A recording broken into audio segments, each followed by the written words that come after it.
Did you know America's most successful jewel thief stole $15 million using tricks he learned from security experts themselves? Larry Lawton wasn't your average criminal. He was a student of the system. For weeks, he'd cased jewelry stores like a detective, learning guard schedules, mapping alarm systems, timing shift changes down to the minute. His toolkit was surprisingly simple.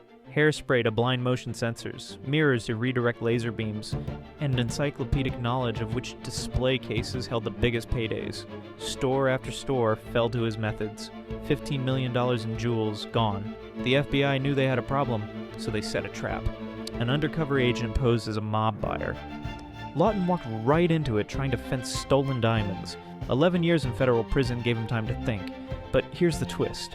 After his release, Lawton became the very thing that could have stopped him. A security consultant. Now he helps jewelry stores protect against the exact techniques he once perfected. The master thief turned guardian of the vault.